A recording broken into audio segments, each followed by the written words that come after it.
بسم اللہ الرحمن الرحیم۔ ناظرین کرام، آج میں سانگلہ ہل سے گزر رہا تھا تو پرانی یاداں جو ہے وہ تازہ کرنے کے لیے میں نے بولا کہ چلو سانگلہ کی کچھ تھوڑی سی اوٹنگ بھی ہو جائے گی۔ سب سے بڑی بات یہ ہے کہ سانگلہ ہل کے جو نا گولے اور کلفہ بہت مشہور ہے۔ وہ گولا اور کلفے کا موڈ تھا دوستوں کے ساتھ، میں نے بولا تھوڑا اس کو انجوائے کرتے ہیں۔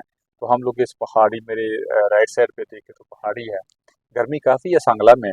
تو سانگلہ تاریخ کے آئینے میں جو ہے وہ سانگلہ ہل پنجاب کے ضلع عاشق پورہ میں واقع ایک تاریخی قصبہ ہے جو اپنی قدیم روایات، جغرافیائی اہمیت اور علمی و مذہبی خدمات کی باعث ممتاز حیثیت رکھتا ہے۔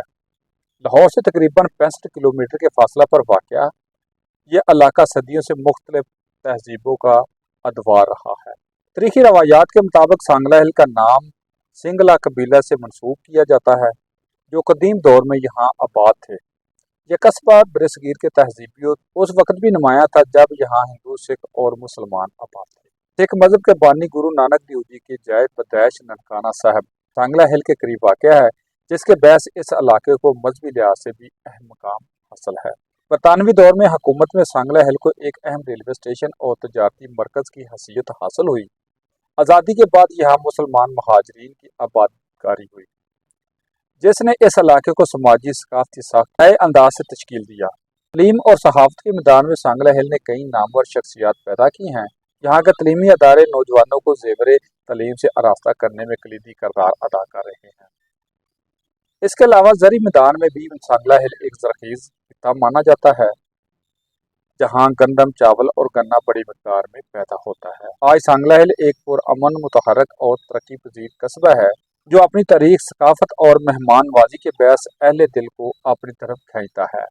ناظرین کرام، یہ تو تھی مختصر سی سانگلہ ہل کی تاریخ جو میں نے چند صدور میں آپ کو بیان کی ہے، لیکن ایک چیز میں اپنی طرف سے بھی ایڈ کر رہا ہوں جو میرے خیال میں میرے ناظرین کو بہت کم علم میں ہے۔ یہاں سے ایک عظیم نامور کرکٹر سدرا مقصود کا بھی نام آتا ہے۔ مجھے یاد آ رہا ہے کہ میرے آفس میں وہ تشریف لے کے آئی، ان کے کچھ عزیز و اقارب تھے ان کے ہمراہ، تو ان کا میں نے انٹرویو کیا اور اس کے بعد انہوں نے جو خواہش کی تو میں الحمدللہ یہ مجھے اعزاز حاصل ہے کہ میں اس کا بھائی اور میرے ایک بہت ہی قریبی دوست تھے، ہم لوگ ان کو کراچی لے کے گئے، میٹنگ کھوائی۔ میٹنگ کے بعد جو اس میں بہت ہی کلیدی کردار تھا جس کا نام ہے عظیم صحافی بابو عمر فروخ کا، تو ان کے جاننے والے تھے، کافی ان کے دوست تھے، انہوں نے پھر بہت اچھی رہنمائی کی۔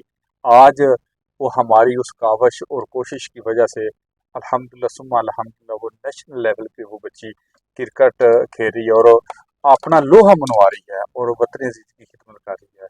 یہ تھی سادی سی جناب تاریخ جو میں نے آپ کو سانگلہ ہل کی بتائی، جو میں نے سانگلہ ہل کے لیے خدمات سر انجام دی تو وہ میں نے آپ کے ساتھ شیئر کی۔ اس کے علاوہ بھی یقینی طور پہ بہت نامور شخصیات ہیں، صحافتی میدان میں ہیں اور اس کے علاوہ سیاسی میدان میں ہیں، سماجی میدان میں ہیں، اور اس کے ملن ساز لوگوں کی بہت بڑی تاریخ ہے۔